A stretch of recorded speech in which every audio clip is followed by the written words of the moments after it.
بسم الله الرحمن الرحيم আসসালামু আলাইকুম ওয়া রাহমাতুল্লাহ। সুপ্রিয় লাইফ অফ জান্নাত চ্যানেলের দর্শক মণ্ডলী, আশা করি মহান আল্লাহ রাব্বুল আলামিনের অশেষ মেহেরবানি ও দয়ায় আপনারা সবাই ভালো আছেন। সুপ্রিয় দর্শক, আজকের ভিডিওতে আপনাদের সাথে পবিত্র মাহে রমজানের শেষ দশকে করার জন্য অতি গুরুত্বপূর্ণ 5টি আমল সম্পর্কে আলোচনা করব। প্রিয় দর্শক, আমলগুলো অত্যন্ত গুরুত্বপূর্ণ, যে আমলগুলো প্রিয়নবী সাল্লাল্লাহু আলাইহি ওয়াসাল্লাম স্বয়ং নিজে করেছেন, তিনার পরিবারকে করার জন্য উৎসাহিত করেছেন এবং সাহাবায়ে কেরামদের করার জন্য নির্দেশ দিয়েছেন। প্রিয় দর্শক, বর্তমানে পবিত্র মাহে রমজান চলছে। এই রমজানের পরে আমাদের জীবনে আর রমজান আসবে কিনা আমরা কেউ জানি না। আর প্রত্যেক মুসলিমের জন্য পবিত্র মাহে রমজানের শেষ দশক অত্যন্ত গুরুত্বপূর্ণ। তাই এই পবিত্র মাহে রমজানের শেষ দশককে কোনোভাবেই অবহেলা করা যাবে না। প্রিয় দর্শক, তাই ভিডিওটি শেষ পর্যন্ত দেখে অতি মূল্যবান এই 5টি আমল সম্পর্কে জানার জন্য প্রত্যেকের কাছে অনুরোধ করছি। তাহলে চলুন মূল ভিডিওতে আমরা ফিরে যাই। পাপ মোচনের মাস পবিত্র মাহে রমজান, জাহান্নামের আগুন থেকে মুক্তির মাস পবিত্র মাহে রমজান, ক্ষমা পাওয়ার মাস পবিত্র মাহে রমজান। এ মাসে আল্লাহ তাআলা ক্ষমার দুয়ার অবারিত করেন। রোজার বিনিময়ে বান্দার বিগত জীবনের গুনাহগুলো ক্ষমা করে দেন। সুবহানাল্লাহ। তারাবি আদায় করলেও বিগত জীবনের গুনাহগুলো আল্লাহ তাআলা মাফ করে দেন।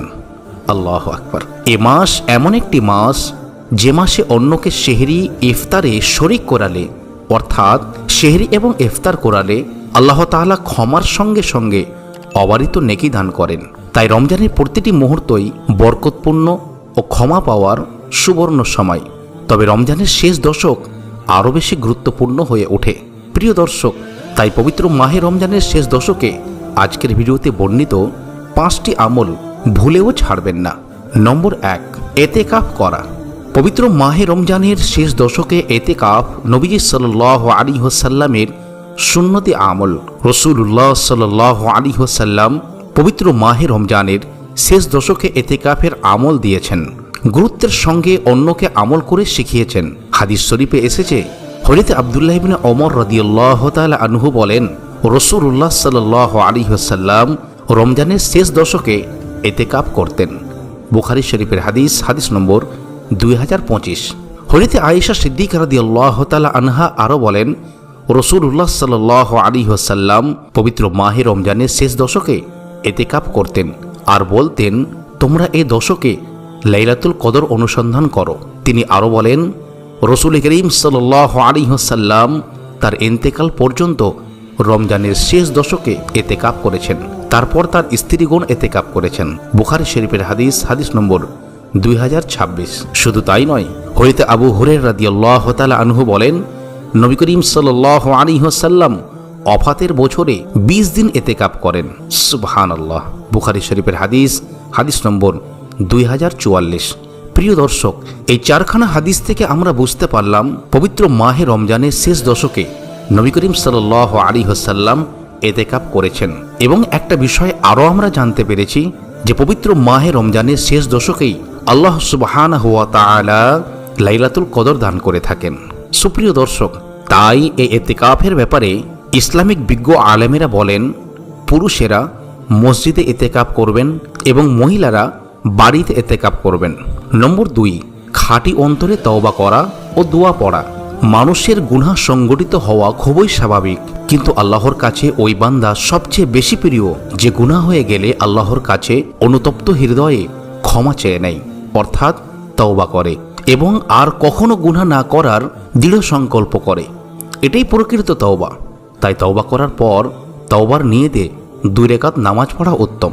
পাশাপাশি গুনাহমুক্ত জীবনের জন্য আল্লাহর কাছে দোয়া করা। হাদিস শরীফে এসেছে, হযরত যায়েদ রাদিয়াল্লাহু তাআলা আনহু বলেন, নবী করিম সাল্লাল্লাহু আলাইহি ওয়াসাল্লামকে তিনি বলতে শুনেছেন, যে ব্যক্তি এই দোয়া পড়ে তাকে ক্ষমা করে দেওয়া হয় যদি সে রণক্ষেত্র থেকে পালায়ন করে থাকে। প্রিয় দর্শক, এই হাদিস থেকে আমরা বুঝতে পারি নবী করিম সাল্লাল্লাহু আলাইহি ওয়াসাল্লাম তওবা করার নির্দেশ দেওয়ার পাশাপাশি তিনি বিশেষ এক দোয়া আমাদের শিক্ষা দিয়েছেন, যে দোয়ার ফজিলত সম্পর্কে তিনি বলেন, কোনো ব্যক্তি যদি যুদ্ধ ময়দান থেকে ফিরে আসে, অর্থাৎ পালায়ন করে, তবু আল্লাহ তাআলা এই তওবা করার বিনিময়ে তাকে ক্ষমা করে দেন। প্রিয় দর্শক, যুদ্ধক্ষেত্র থেকে পালায়ন করা এক চরম অপরাধ, কাবীরা গুনাহ। সেই ব্যক্তিকে যদি আল্লাহ তাআলা এই তওবা করার কারণে মাফ করেন, তাহলে পবিত্র মাহে রমজানে, রহমতের মাসে, মাগফিরাতের মাসে, দয়ার মাসে, নাজাতের মাসে যদি আমরা এই তওবা ইস্তিগফারটি পড়ি, তাহলে কি আল্লাহ তাআলা আমাদের ক্ষমা করবেন না? নিশ্চয়ই আল্লাহ তাআলা আমাদের ক্ষমা করে দেবেন। আর ইস্তিগফার বা দোয়াটি হলো আস্তাগফিরুল্লাহাল আযীম আল্লাযী লা ইলাহা ইল্লা হুয়াল হাইয়ুল কাইয়্যুম ওয়া আতুবু ইলাইহি। আবার পড়ছি, আস্তাগফিরুল্লাহাল আযীম আল্লাযী লা ইলাহা ইল্লা হুয়াল হাইয়ুল কাইয়্যুম ওয়া আতুবু ইলাইহি। এই দোয়া বা ইস্তিগফারটির অর্থ হলো, মহান আল্লাহর কাছে আমি ক্ষমা চাই, যিনি ছাড়া কোনো উপাস্য নেই, যিনি চিরঞ্জীব, চিরস্থায়ী, এবং আমি তার কাছে তওবা করি। সুবহানাল্লাহ। তিরমিজি শরীফের হাদিস, হাদিস নম্বর 3577। নম্বর 3, শবে কদর তালাশ করা ও দোয়া পড়া। পবিত্র মাহে রমজানের শেষ দশকের ইবাদতের অন্যতম হল শবে কদর তালাশ করা। রাসূলুল্লাহ সাল্লাল্লাহু আলাইহি ওয়াসাল্লাম বলেন, যে ব্যক্তি কদর রাতের সন্ধান পেতে চায়, সে যেন রমজানের শেষ দশক খুঁজে নেয়। বুখারী শরীফের হাদিস, হাদিস নম্বর 1158। প্রিয় দর্শক, এ হাদিস থেকে বুঝতে পারা যায় যে প্রিয়নবী সাল্লাল্লাহু আলাইহি ওয়াসাল্লাম আমাদের জানিয়েছেন যে পবিত্র মাহে রমজানের শেষ দশকে আল্লাহ তাআলা কদরের মতো ফজিলতপূর্ণ রাতটি দান করে থাকেন। রাসূল করিম সাল্লাল্লাহু আলাইহি ওয়াসাল্লাম আরও বলেন, তোমরা রমজানের শেষ দশকের বেজোড় রাত্রে লাইলাতুল কদর তালাশ করো। বুখারী শরীফের হাদিস, হাদিস নম্বর 2017। এই হাদিস থেকে আমরা বুঝতে পারি, মহান রব্বুল আলামিন আল্লাহ তাআলা পবিত্র মাহে রমজানের শেষ দশকের বেজোড় রাত্রিগুলোতে, অর্থাৎ 21, 23, 25, 27 ও 29 এই রাত্রিগুলোতেই আল্লাহ তাআলা কদর দান করে থাকেন। সুবহানাল্লাহ। অন্য হাদিসে বলেন, এই রাত হাজার মাসের চেয়েও শ্রেষ্ঠ। সুবহানাল্লাহ। অর্থাৎ লাইলাতুল কদর হাজার মাসের চেয়েও শ্রেষ্ঠ। সুবহানাল্লাহ। যেমনভাবে আল্লাহ তাআলা পবিত্র কোরআনের পারা নম্বর 30-এর সূরাতুল কদরে তিনি বলেছেন, তিনি বলেন, লাইলাতুল কদরি খৈরুম মিন আলফি শাহর। লাইলাতুল কদর হলো হাজার মাসের চেয়েও উত্তম। সুবহানাল্লাহ। প্রিয় নবী সাল্লাল্লাহু আলাইহি ওয়াসাল্লাম বলেন, যে এর কল্যাণ অর্জন করতে পারবে না, তার সব কল্যাণে হাতছাড়া হয়। সত্যিকারে হতভাগা ছাড়া আর কেউ এ কল্যাণে বঞ্চিত হয় না। সুবহানাল্লাহ। ইবনে মাজাহ, হাদিস নম্বর 1644। প্রিয় নবী সাল্লাল্লাহু আলাইহি ওয়াসাল্লাম লাইলাতুল কদরের ফজিলত বর্ণনা করতে গিয়ে বলেন যে ব্যক্তি লাইলাতুল কদরকে অবহেলার সঙ্গে কাটায়, তার মতো হতভাগা আর কেউ নাই। সে ব্যক্তি হতভাগা যে ব্যক্তি লাইলাতুল কদরের কল্যাণ থেকে বঞ্চিত হয়। শুধু তাই নয়, হযরত আয়েশা সিদ্দিকা রাদিয়াল্লাহু তাআলা আনহা নবী করিম সাল্লাল্লাহু আলাইহি ওয়াসাল্লামকে বললেন, ইয়া রাসূলুল্লাহ, যদি আমি শবে কদর পেয়ে যাই, তাহলে আমি কোন দোয়া পড়ব? নবী করিম সাল্লাল্লাহু আলাইহি ওয়াসাল্লাম বললেন, তুমি এই দোয়াটি পড়বে। আর দোয়াটি হলো, আল্লাহুম্মা ইন্নাকা আফুউন তুহিব্বুল আফওয়া ফাআফু আন্নী। আবার বলছি, আল্লাহুম্মা ইন্নাকা আফুউন তুহিব্বুল আফওয়া ফাআফু আন্নী। এই দোয়াটির অর্থ হলো, হে আল্লাহ, আপনি ক্ষমাকারী, ক্ষমা করতে পছন্দ করেন, অতএব আমায় ক্ষমা করুন। সুবহানাল্লাহ। তিরমিজি শরীফের হাদিস, হাদিস নম্বর 3513। নম্বর 4, ইবাদতের জন্য জোর প্রস্তুতি নেওয়া। রমজান মাসের সবচেয়ে গুরুত্ববহ ও আবেদনময় সময় হল শেষ দশক। এই সময় রাসূল করিম সাল্লাল্লাহু আলাইহি ওয়াসাল্লামের ইবাদত বান্দেগী হতো বছরের অন্য যে কোনো সময়ের চেয়ে বেশি। এমনকি রমজানের প্রথম 20 দিন থেকেও আলাদা বোঝা যেত শেষ 10 দিনের ইবাদতের নিমগ্নতা। হাদিস পাকে এসেছে, হযরত আয়েশা সিদ্দিকা রাদিয়াল্লাহু তাআলা আনহা বলেন, রাসূল করিম সাল্লাল্লাহু আলাইহি ওয়াসাল্লাম রমজানের শেষ দশকে এত বেশি ইবাদত করতেন যা বছরের অন্য কোনো সময়ে করতেন না। মুসলিম শরীফের হাদিস, হাদিস নম্বর 1175। তিনি আরও বলেন, যখন রমজানের শেষ দশক আসত, রাসূল করিম সাল্লাল্লাহু আলাইহি ওয়াসাল্লাম ইবাদতের জোর প্রস্তুতি নিতেন, নিজে রাত জাগরণ করতেন, পরিবার পরিজনকেও জাগিয়ে তুলতেন। বুখারী শরীফের হাদিস, হাদিস নম্বর 2024।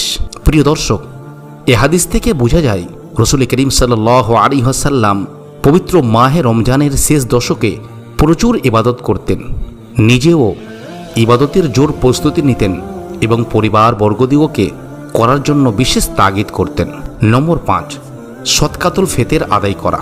পবিত্র মাহে রমজানের শেষ দশকের অন্যতম আরেকটি আমল হল সদকাতুল ফিতর আদায় করা।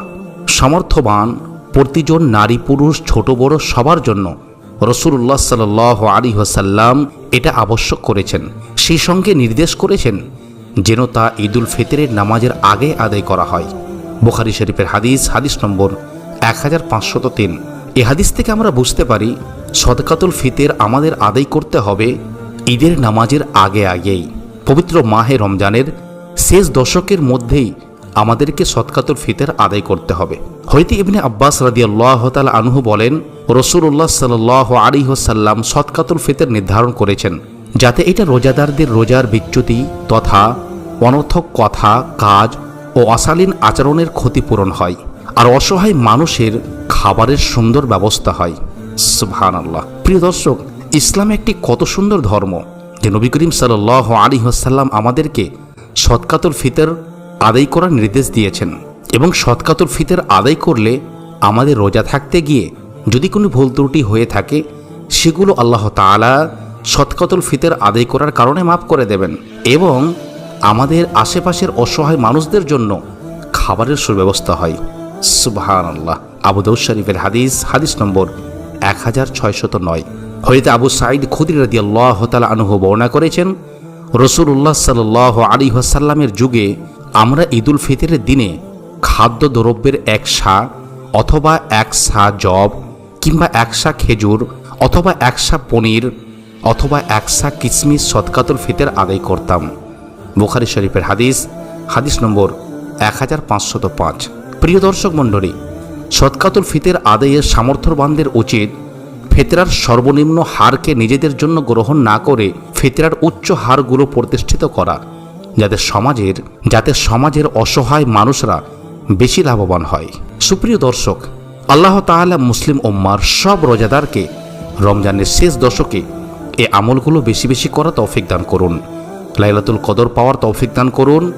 আল্লাহর কাছে ক্ষমা ও নাজাত পাওয়ার তৌফিক দান করুন। আমিন। প্রিয় দর্শক, আজকের ভিডিও এ পর্যন্তই ছিল। ভিডিওটি ভালো লাগলে লাইক করবেন এবং এই ধরনের ভিডিও পেতে আমাদের চ্যানেলটি সাবস্ক্রাইব করে আমাদের সঙ্গেই থাকবেন। আবার কথা হবে অন্য কোনো ভিডিওতে ইনশাআল্লাহ। আসসালামু আলাইকুম ওয়া রাহমাতুল্লাহি ওয়া বারাকাতুহু।